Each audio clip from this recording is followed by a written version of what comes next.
السلام عليكم ورحمة الله وبركاته أعزائي المشاهدين، أهلا بكم. عدنا مجددا مع فيديو جديد من الفيديوز المحببة والدردشة المقربة إلى قلبي. النهاردة معنا فيديو جديد من قراءات شهر ديسمبر، وللأسف يعني دي آخر مرة هنقول فيها الجملة دي، لأن دي آخر مرة نعمل فيديو قراءات الشهر، وبصراحة حاسس إني هفتقد جدا النوعية دي من الفيديوهات، وفي نفس الوقت سعيد بالتشالنج اللي احنا حطيناه ونجحنا فيه. قراءاتي لشهر فبراير، وأتمنى على نهاية السنة إن شاء الله نكون عملنا 12 فيديو للسنة كاملة. هعتبر ده تشالنج. والمهم برضو ان انا ادركت ان في حاجه غلط بعملها طول السنه، ويعني احد اصدقاء القناه هو اللي نوه على الموضوع ده، قال لي ان هو شعر بالاقصاء لفكره ان انا باجي اتكلم هنا على القناه عن الكتب اللي انا قريتها وافضل كتاب قريته ومش عارف ايه، وبقعد ارغي كتير قوي من غير ما اسالكم واقول لكم انتوا ايه الكتب اللي قريتوها الشهر ده وايه افضل كتاب قريتوه وتشاركوني، والموضوع يبقى رايح جاي ويبقى في تواصل ما بيننا افضل من كده. فانا بعتذر لو كان اي حد وصل له الشعور ده، وانا اهو بقول لكم انزلوا تحت على الكومنتس بتاعتكم، انطلقوا واحكوا لي عن اي حاجه تخص القراءه، مش شرط الكتب اللي قريتوها الشهر ده وفقط، يعني اي حاجه لها علاقه بالكتب، اي تجربه. الكومنتس تحت بتاعتكم، انطلقوا.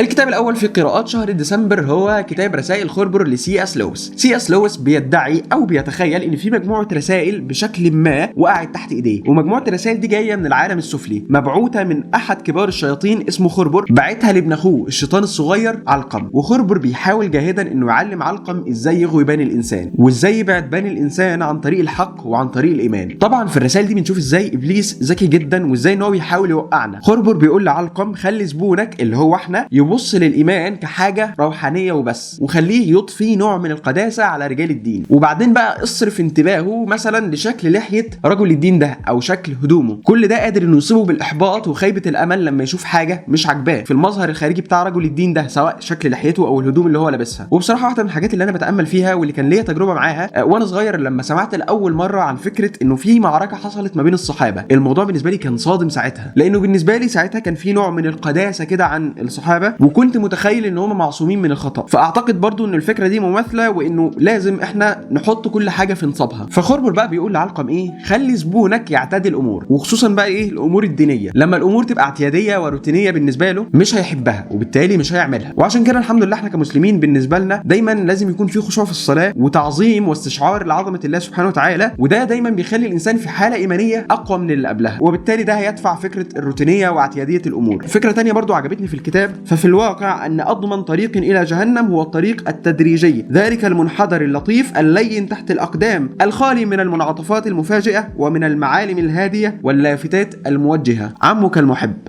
خربر. لكن بقى المهم انا عايز اوضح حاجه، الا وهي انه الكاتب مسيحي وبيتكلم من وجهه نظر مسيحيه، يعني المخاطب بالنسبه له هو الرجل المسيحي اللي بيروح الكنيسه. لكن بشكل عام الافكار اللي اتذكرت يعني ما فيهاش مخالفات كتير بالنسبه لنا، لان هو مش بيتكلم في المسيحيه، هو بيتكلم عن طبيعه العلاقه ما بين الانسان وما بين الشيطان، وازاي الشيطان بيحاول يغوي الانسان. بس انا حبيت اوضح عشان لو حد عنده مشكله في النوعيه دي من الكتب. فبس يعني خلونا ننتقل على الكتاب اللي بعد كده.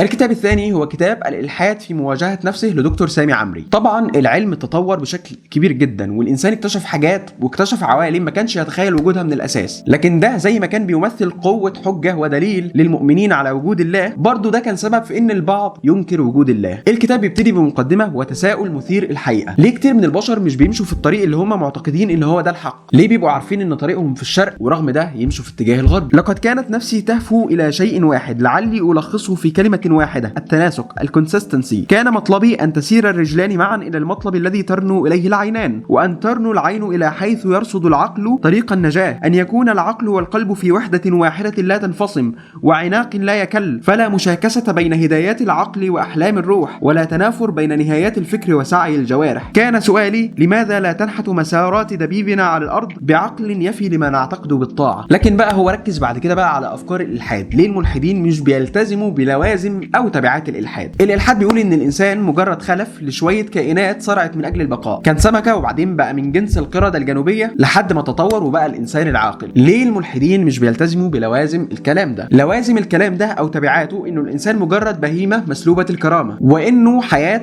البعوضة الدبانة زيها زي حياتنا، مفيش تفاضل ولا فرق بيننا، كل ما في الأمر إن الإنسان أقوى ويقدر إن هو يفعص الدبانة دي زي ما هو عايز. ليه الملحدين ممكن يقوموا بأفعال خيرية برغم إن فكرة الخير والشر هي مجرد مجرد وهم وشويه عناصر وكيمياء كده في الدماغ. فدي الفكره الاساسيه للكتاب. الكاتب بيجيب التصور او المنظور الاسلامي للموضوع، وبعد كده بقى ايه يبدا يجيب راي زعماء الالحاد، وبعد كده بقى ايه يبدا يوضح لك التناقض الواضح والصريح في كلامهم. الكتاب بقى الصراحه مش حاسه مناسب لكل الناس، لاني برغم ان انا حسيته سهل يعني، لكن الكتاب متقدم بطريقه فلسفيه، وبالنسبه لي كان سهل لان انا كنت قاري في موضوع زي دي، كنت قاري في موضوع فلسفه العقل، وكنت قاري الكتاب بتاع انتوني فلو هناك اله. فمش عارف الصراحه ارشحه ولا لا، بس انا عندي تنويه مش عارف هتفهموني ولا لا، بس انا هقوله وامر الله. من شويه كنت بقول انه الالحاد بيقول انه الانسان كان سمكه وبعدين مش عارف بقى قرد وبعد كده بقى انسان عاقل. الافكار اللي انا ذكرتها دي على لسان دكتور سامي عمري مش على لسان انا. انت عايز تقول ايه يا انت؟ اللي عايز اقوله ان انا متفق معاه في انه الالحاد نزع الخلق عن الله سبحانه وتعالى، وانه جعل الخلق مجرد شويه طفرات وعشوائيه في الطبيعه. طبعا اي انسان مؤمن لازم يتفق مع الكلام ده، لكن نقطه التطور تحديدا انا لا اتفق ولا اختلف معاها، لاني ما عنديش العلم في حاجه زي دي وما قريتش في الموضوع ده، فما اقدرش ان انا اتكلم عن حاجه ما عنديش فيها علم. خصوصا ان فكره التطور دي يعني من الاساس كانت من فكر بعض علماء المسلمين زي الجاحظ مثلا، هو اتكلم عن فكره التطور من زمان قوي. فده يعني ايه خليني اخد موقف حيادي لحد ما ابقى اقرا عن الموضوع وافهمه اكتر، ويا رب يعني ايه تفهموني وما يحصلش خناقه تحت. المهم بسرعه خلونا ننتقل على الكتاب اللي بعد كده.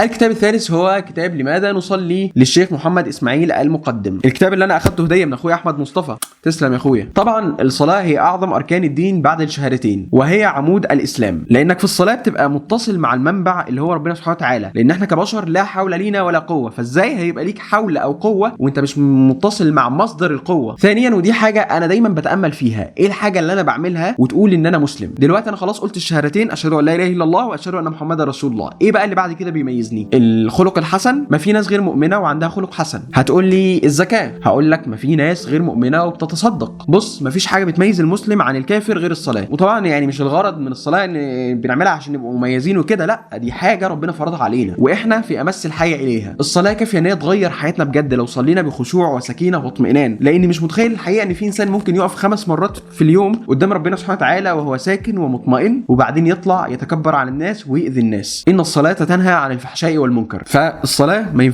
ينفعش نفرط فيها. بالنسبه بقى للكتاب فهو يعني بنسبه 90% عباره عن استشهادات وايات قرانيه واحاديث بيبين من خلالها عظم وقيمه الصلاه، وكتاب سهل ويسير. وبالمناسبه احنا كنا عملنا فيديو عن الصلاه، كنا بنلخص فيه كتاب اسمه فاتتني صلاه لاسلام جمال من حوالي 3 سنين ولا حاجه او اكتر. بجد الفيديو ده انا بحبه جدا، ابقوا شوفوه هسيبه لكم تحت. الكتاب الرابع هو كتاب الذكاء العاطفي لدانيال جولمان. دانيال جولمان بيقول لك انه اكيد الذكاء الذهني او القدرات العقليه او الاي كيو مهمه جدا في النجاح، لكن استمراريه النجاح او النجاح في حد ذاته بيعتمد على ما يسمى بالايموشنال انتليجنس او الذكاء العاطفي. ازاي تقدر تتحكم في مشاعرك وتعتدل فيها، اي مشاعر عامه. زي ما بيقول دانيال جولمان ان المنظور الادراكي سوف يصنع طالبا يمتلك قدرات هندسيه ممتازه، ولكن هذا لا يعني انه قادر على ممارسه الهندسه، ناهيك عن ان يصبح مهندسا معماريا ناجحا، ولكنه مع ذلك يفتقد القدرة على التعامل مع العملاء لأنه لم يكتسب بعد كفاءة خدمة العملاء. فدي فكرة الذكاء العاطفي. وبصراحة كان بيتكلم عن مشاعر الغضب، فافتكرت ساعتها حديث الرسول عليه الصلاة والسلام: ليس الشديد بالسرعة لكن الشديد من ملك نفسه وقت الغضب. المهم انا شايف الكتاب ده ثري جدا، ويعني مش بيديك بقى ايه نصايح مجرده او بشكل مباشر يقول لك تعمل ايه وما تعملش ايه، هو بيفصل لك الموضوع بشكل علمي لدرجه ان هو شارح لك حاجات في تركيبه الدماغ، وبيقول لك بقى ايه ازاي المشاعر بتاعتنا بتتكون. والكتاب اقرب لتصنيفه ككتاب علمي، وبصراحه حسيت بصعوبه وانا بقراه لسببين: اولا الكلام ده انا عارفه بالانجلش او بالمصطلحات اللاتيني حسب ما انا درستها، فلما تيجي تقول لي قرن امون، ايه قرن امون ده؟ فبعدين اكتشف ان ده الهيبوكامبس. فحته ربط المعلومات اللي انا بقراها مع اللي انا درسته قبل كده ما كانتش سهله خالص. ثانيا بالنسبه لي الكتاب كان كبير، لما تبص على عدد الصفحات وتلاقيه ان هو 400 صفحه ولا حاجه تقول لي لا مش كبير، لكن لما تبص بقى ايه على شكل الصفحه عامله ازاي هتقول لي لا ده فعلا كبير. الصفحه حرفيا مليانه ومفيش فراغات، وحتى ما بين الفصل والتاني مفيش صفحه فاضيه. فيعني انا بصراحه لازم اكافئ نفسي ان انا قدرت اخلص الكتاب ده، وزي ما قلت الكتاب ثري، واعتقد ان انا ان شاء الله هقراه مره تانية. وبس يعني خلونا ننتقل على الكتاب اللي بعد كده.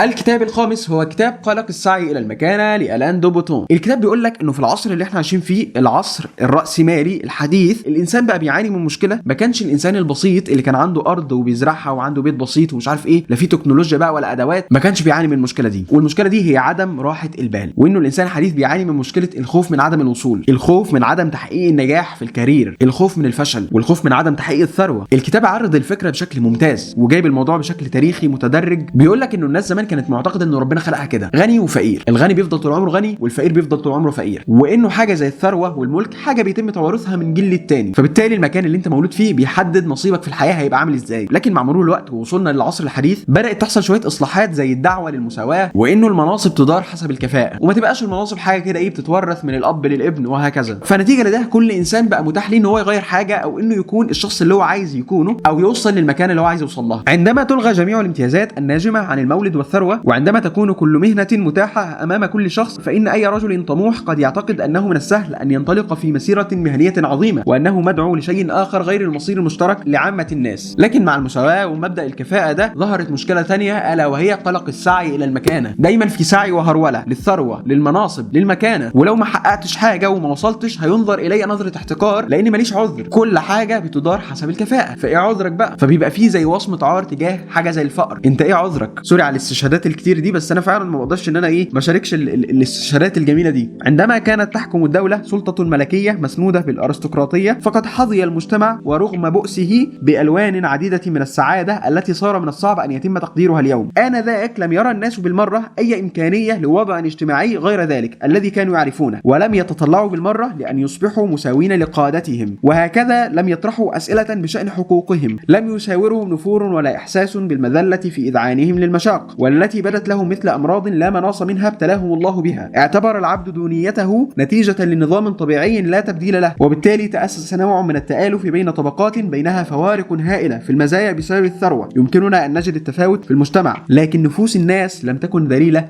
بسبب ذلك. وبجد بقى الكتاب ده من افضل الكتب اللي انا قريتها السنه دي، وان شاء الله ناوي اعمل له فيديو تلخيص خاص بيه لوحده نتكلم عنه باستفاضه. والكتاب السادس هو روايه 100 عام من العزله لجابرييل جارسيا ماركيز. بصراحه لسه ما خلصتهاش لان انا بقرا فيها حاليا، وبصراحه الروايه دي حاسسها كده فكرتني بروايه الايام بتاعت نجيب محفوظ بتاعت طه حسين، وبرده فكرتني شويه بعالم الحرافيش بتاع نجيب محفوظ، لانه العالم المرسوم جوه الروايه تحس ان هو كده خارج عن الزمان والمكان اللي احنا عارفينهم. لكن ان شاء الله احنا هنكمل قراءتها ونشوف الكلام على ايه وبس. يعني ده يعني او دي كانت قراءات شهر ديسمبر، اخر شهر هنعمل ليه فيديو قراءات.